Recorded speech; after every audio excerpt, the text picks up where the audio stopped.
This is Greg Lois, and we are talking about medical provider claims in New Jersey. So thanks for jumping in.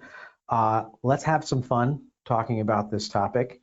I'm going to try to do the entire presentation today while wearing my Eclipse glasses. These are official Eclipse glasses. I can't see anything coming out of anywhere, so I'm hoping that these will work. We're supposed to get eclipsed here around 3 o'clock or so. So a little bit more than 2 hours to our countdown. If you've already had your eclipse, I hope it was great. Definitely put a note in the comments about how the eclipse went for you. So we're going to be talking today about medical provider claims in New Jersey.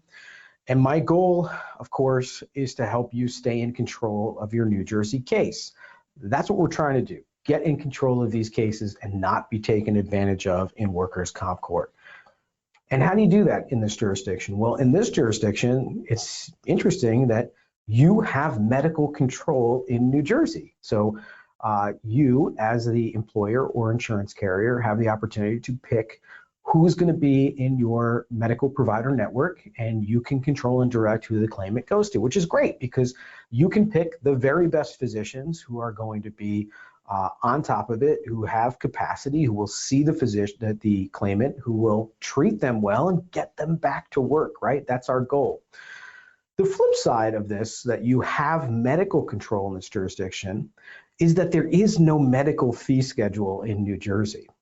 And the doctors in our jurisdiction are used to charging usual and customary for their medical care, which you know can be quite huge. And so what happens is you should be assembling your medical panel or renting your medical panel, right? There are a lot of PP organizations that you can contractually become allied with so that you can both A, direct your employees to really great medical care that's going to take care of them, but also B, because you're selecting these doctors in advance, you can set up your own contractual negotiations for how much you're going to pay them. You can say, I'm going to pay you Medicare plus 20%, or I'm going to pay you, here's the scale, or I'm going to pay you the New Jersey PIP fee schedule, whatever you select. And that should sidestep any issues where the medical provider who's treating your workers' compensation patient is saying that they were not paid enough for their services. So this jurisdiction gives you this wonderful medical control of your case, but it also lacks a medical fee schedule. So where the claimant goes and gets medical care that you did not direct them to, or with a physician who's not in your network and doesn't have a relationship with you, you can get into a situation that we're going to talk to you today where that physician is going to start to come after you for these massive medical costs that they are going to bring. And so that's what today's topic is about. So if you're here today, welcome aboard. This is going to be fun, and we're going to talk about medical provider claims in New Jersey. So thanks for joining us. I can also tell you again, I'm going to try to do as much of this presentation as I can with my glasses on. So it's going to be tough for me to hit some of these buttons. Hopefully I'm doing it now. It's all working. Okay. But this is completely and totally live. So to have some fun here, please ask me questions. It makes it so much more interesting for me and also more useful for you. Look, you came to this, it's a live presentation, ask questions. The way to do that is to use your question pane down there in the GoToWebinar panel. You could type your questions in and I will try to answer every single question. I will say just your first name so you know I'm answering your question. I will then repeat your question so that everybody who's listening can hear it, and then I will do my best to answer your question as fully and completely as possible. And this is the main advantage to coming to these live versus listening to the video playback or the podcast version of this, because you have the opportunity to interact with me and ask me your questions. Of course, I'm not going to answer any questions that are specific to one case, so don't give me your case names or docket numbers. I'm going to give you general answers to your questions here today. If you love this stuff, grab a copy of our handbook. Today in our handouts, I put a copy of a decision that we're going to talk about today in the presentation. The firm publishes 4 podcasts a month on different topics in workers' compensation and subrogation actions. Check them out. Check out my partner's podcast. It's called Third Fridays, and guess what? It's released on the third Friday of the month. And that's really like a 201 level. It's more of a conversation or discussion about workers' compensation topics. So a lot of fun. to go to that. Again, please ask me questions. It will be so much fun. I promise I won't embarrass you.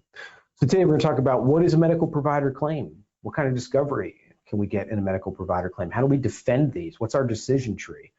And what about all these nasty cross-jurisdictional medical provider claims that you're seeing all over the place?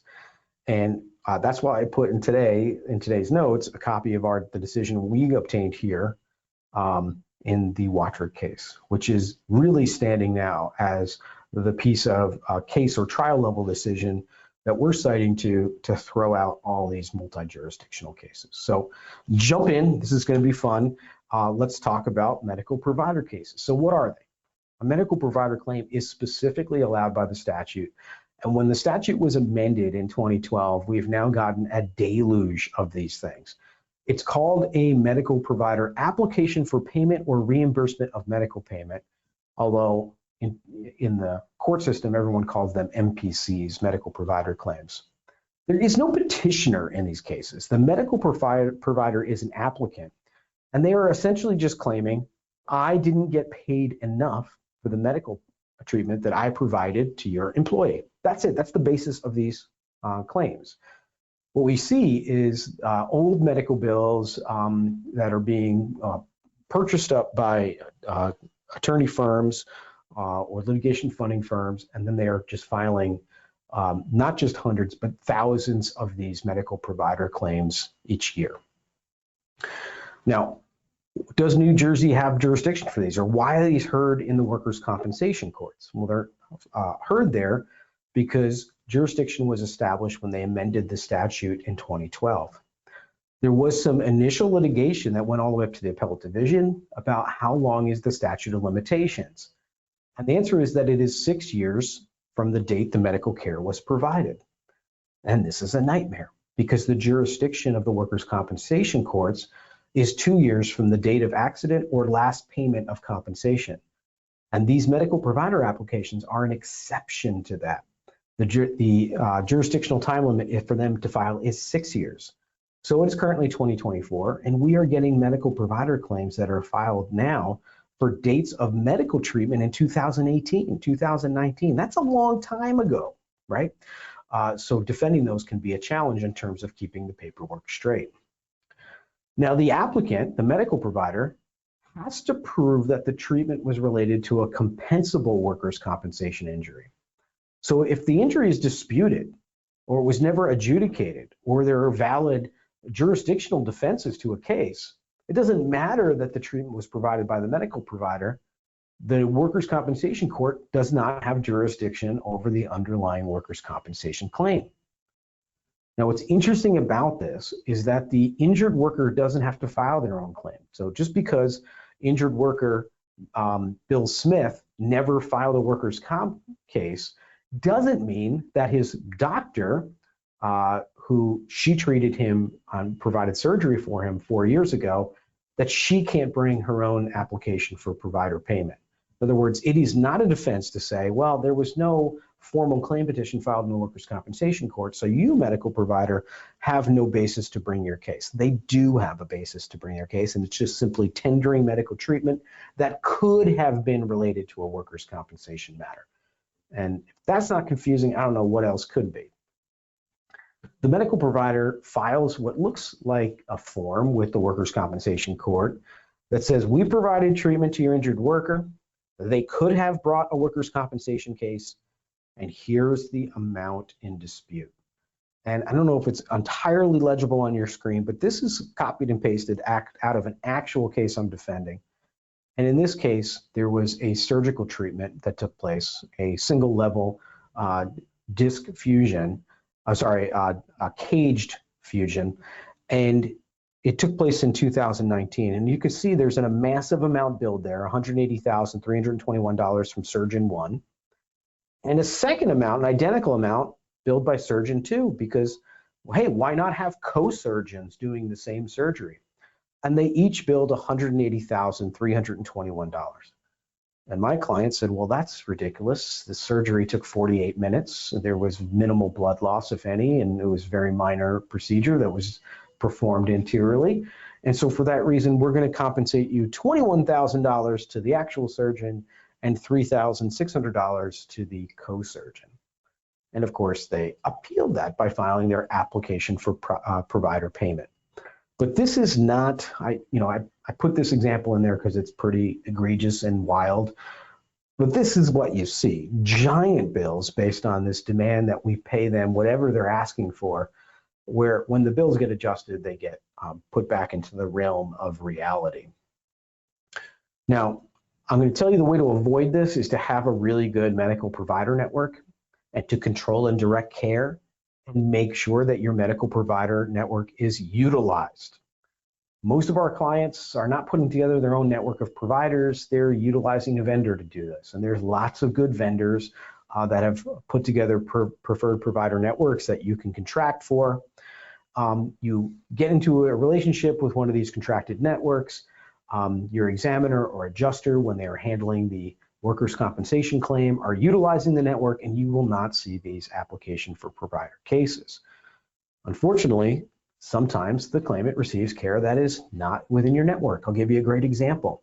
How about emergency care? They get their arm caught in a machine, or they get horribly burned. Maybe they don't have time to file a claim, or nobody's filing. They're taken by ambulance. You go into the hospital. They're bringing in the top burn surgeons and the top, reconstructionist orthopedic physicians, and they're doing what they're doing. And you're going to get hit with a large bill for that care, which again, you didn't really have much of an opportunity to avoid. So those are the exceptions to the general rule that you should be attempting to keep your claimants within your preferred provider network so that you can avoid these costs. Proper payment is determined where there is no contract based on, quote, all fees and other charges for such physicians and surgeons treatment and hospital treatment that are reasonable and based upon the usual fees and charges which prevail in the same community for similar physicians, surgeons, and hospital services. So what does that mean? That's that usual and customary. Well, it's up to the court to determine what is usual, and they can look at a lot of things. They can look at what the same insurance carrier or employer paid in the past for the identical care. They can look at what another insurance carrier or employer paid in the past for that same care. They could look at what a private health plan would pay. They could look at what a cash payer would pay. They could look at what the hospital or provider publishes as a fee or rate. And I should comment here that ever since Obamacare, the Affordable Health Act was passed, all hospitals are supposed to publish their fee schedules for their individual services that they've come up with on their websites. So that's always a fun thing to go look for. You can find it. Very difficult to read and parse, not in standard terminology, generally not using CPT code parsing, but they do have to publish it. What Medicare or Medicaid would pay and what any other source would pay for the same care. Now, some of these are going to be more valuable to us than others. I personally, when I defend these cases, I'm not so interested in what another insurance carrier or employer would have paid or did pay in the past. Why? Because they're not that smart. I don't know. I don't want to go by that. I'll say, but you do accept Medicare, you do accept Medicaid, you do accept, for example, the personal injury protection fee schedule. That is the fee schedule for motor vehicle cases. And so we'll make an argument that's going to be more favorable to the employer. Now, the other issue that we face is that the usual and customary demands are crazy. Here's a great example. Same procedure, a knee injury with an arthroscopic meniscal repair. Under the New York fee schedule, the doctor would be paid $5,827. New Jersey medical provider billed $61,862. It's roughly 10 times what a fee schedule would be for that same surgery. For some procedures, we see ratios ranging from 12 to 1 to 20 to 1 more costly than in your typical fee scheduled state or scenario. So they are really trying to make a lot of money, and they're trying to make it that money by getting it from you. Now, how do we defend these cases? Well, a lot of times where there is no contract between the employer or the carrier and the medical provider, we end up having to use a repricing vendor. or we'll use the repricing strategy that was utilized by the employer or carrier in the workers' compensation case. So I'm going to take your utilization review. I'm going to be using that to defend the repricing. It means, as your attorney, I have to be prepared to defend the explanation of benefits. And I sometimes, but this is extremely rare, will have to present some testimony as to why the repricer was correct. So we have to be prepared to do that. These typically resolve by way of compromise and settlement. It is actually very rare for one of these to go to trial or get an order after trial. Now, I did get a judicial decision, an order after trial, which was last spring, which I put in today's meeting handouts that we're going to talk about in a few slides. But that's exceedingly rare. I literally get hundreds of medical provider applications to defend every single year. And in general, we are doing our best to get them thrown out and dismissed. Very rarely do they actually go to trial. Many more, probably 99.9% of them are compromised or settled. What kind of discovery is allowed in a medical provider case? Well, the answer is really none. The rules do not address medical provider cases, and that's simply because the rules were written in 1979, and these medical provider claims cannot be filed into 2012. So the rules have simply not caught up with the idea that these cases can be brought. And so the way that's been interpreted by the courts is that there is no allowable discovery unless the parties ask and seek permission for the judge to force or allow discovery. So what we typically do when we defend one of these cases is I file a motion to compel discovery, and I'm asking the applicant to provide their reasons as to why they should get what they're asking for.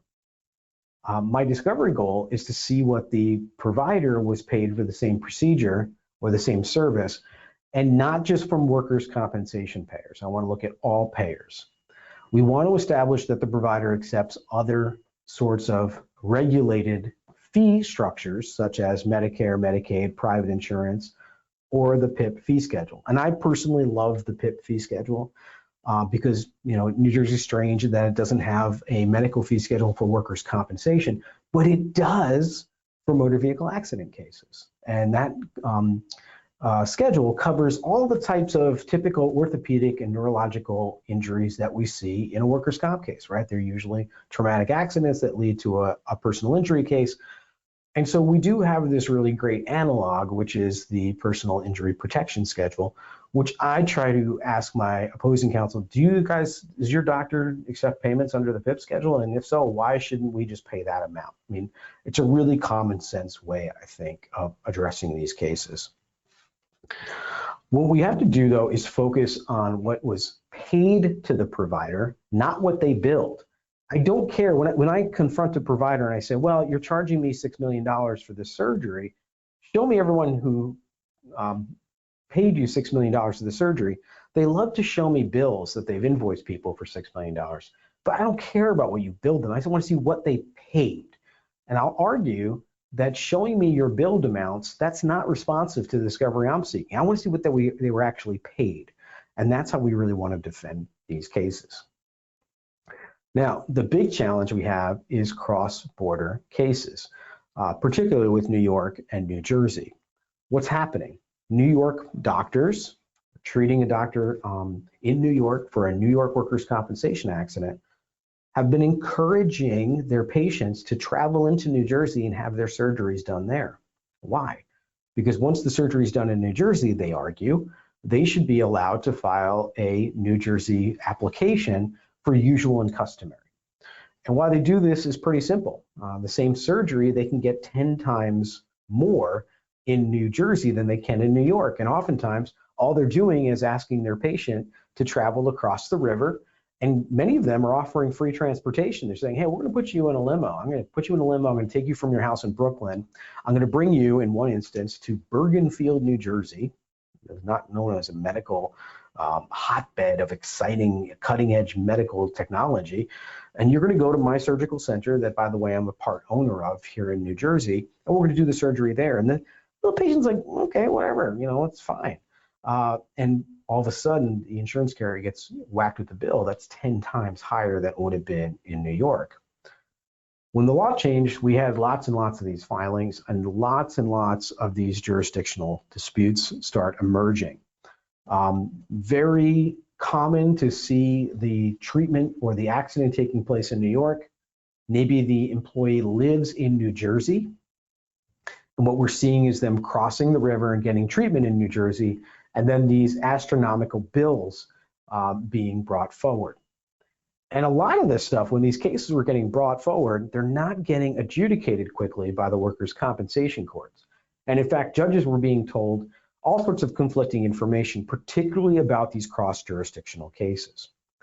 We got a decision in 2020 that says that the workers' compensation Division of Workers' Compensation in New Jersey must have jurisdiction over the underlying claim in order to address the medical provider application.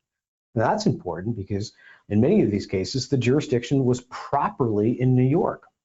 And most recently, in February of 2023, and again, this is the case that I've included in today's handout materials, we've got a great trial decision in which Judge Leitner took the time to compare, well, both parties wrote briefs in this case, but he took the time to really compare why New Jersey did not have jurisdiction in these cases, and wrote a decision which has become truly the seminal decision.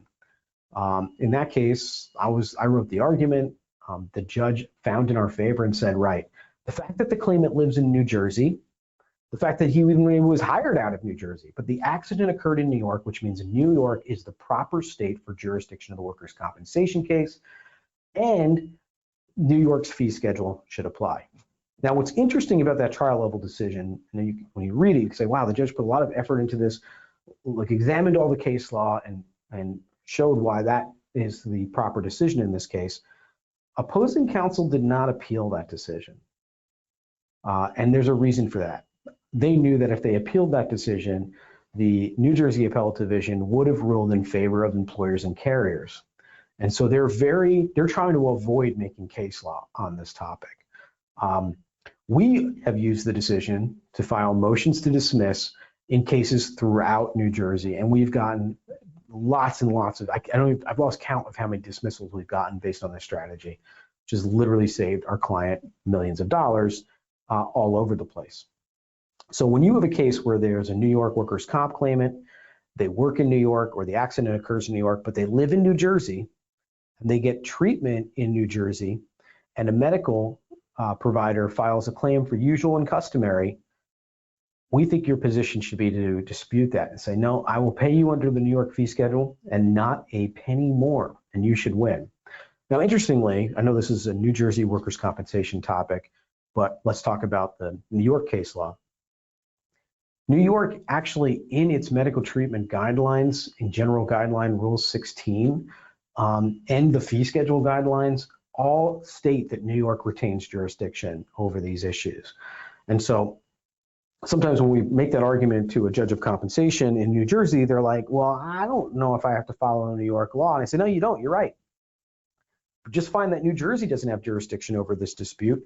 Let's send it back across the river to New York, where they know they're going to just apply the fee schedule, and this case will be dismissed. So that's really the simple, practical way to argue so that the judge of compensation can dismiss these cases for you. All right, there's still going to be a lot of barriers to closure of these matters. The barriers to closure are that judges of compensation typically are unwilling to conference these cases or really get their hands dirty. And I appreciate that, right? I don't think anyone becomes a judge because they want to become the collections agency for these doctors who are clearly playing a game of trying to see how much money they can possibly charge. And again, two doctors charging $360,000 for a relatively routine surgery. It's highway robbery. It's ridiculous, frankly. So, the judges don't really want to encourage this behavior. Oftentimes, the parties are not ready to conference cases, and that's typically the applicant's counsel. They're arguing that, oh, well, judge, we need to get more information, or we're going to put together more proofs. I think you have to really push these cases forward. In the extraterritorial cases, right? Everyone's been saying, well, judge, there's no decision from the appellate division or the Supreme Court on this, so you shouldn't decide these dismissal motions yet. Well, we argue, judge, there are trial court decisions. Look at the Watrick decision. Let's use that to boost or buoy your opinion in finding that this case should be dismissed. I also think, sometimes defense counsel is just lazy. They look at these matters and sometimes think this isn't interesting or it's not high exposure, so I'm not going to spend time on it. And I certainly believe that there is a knowledge gap in the bench and the bar on this topic exactly. And as many of you may know, I write the handbook for the state of New Jersey with my partner, Rick Rubenstein. We write the practice guide to this jurisdiction for LexisNexis. And Rick and I talked last week, actually, that we are going to, in this year's edition, we are going to address medical provider claims and particularly the proofs in a medical billing dispute more carefully in this year's edition to help educate the bench and the bar about how to keep these cases moving so they don't bog us down. So some takeaways from today. Medical provider claims right now are about 20% of all cases filed in the Division of Workers' Compensation in New Jersey. So I will tell you in my caseload, it is about that. It's about 20% of my caseload are now defending these medical provider actions. Now, if you're a carrier or an employer and you're like, oh, it's nowhere near that high, well, good on you. You're doing something good, you're doing well, and maybe you don't write coverage in other states, so you're not sort of seeing some of the extraterritorial problems that we're seeing. If you have a contract with the provider or the repricer, defense counsel should be prepared to defend that contract or price adjustment. They need to understand how this works and what they're doing. Most recently, I can tell you my group here, our group of attorneys in New Jersey, we were just talking last week about electrodiagnostic intraoperative testing, right? These are the companies that put the person on some electrodiagnostic testing intraoperatively. So they're monitoring things like respiration rate and heartbeats, despite the fact that there's an anesthesiologist, by the way, and they're submitting giant bills for $20, $30, $40, $50,000 for intraoperative monitoring. Meanwhile, the person who's doing the intraoperative monitoring is not even in the same state as where the operation is taking place, and we're just getting hit with these giant bills for that. So, we're on the lookout for those types of activities. We strongly think that jurisdictional cases should be defended. Don't simply concede that jurisdiction is proper in New Jersey. We think discovery is the key to winning these dismissals, and we've got to do a better job as defense counsel to get the judges involved in these cases, to get judicial intervention, and to get these cases moving. All right, let's move on to questions. And I hope I have some good questions in today's presentation. Let me come over here and open up my question panel. So if you haven't asked them yet, I'm hoping there are some in here. Okay, let me open this up. Here we go. All right, this can't be right. I'm not seeing any questions. Is it because we're so close to our eclipse time? Is that what's happening? Does everybody not want to ask questions and delay them getting outside to see the eclipse? Maybe. All right, well, if there aren't any questions today, please feel free to give me a ring or talk about these topics or this issue if you're facing this. It was a pleasure meeting with everybody today. Have a great eclipse day, and I'll see you next month in our next presentation.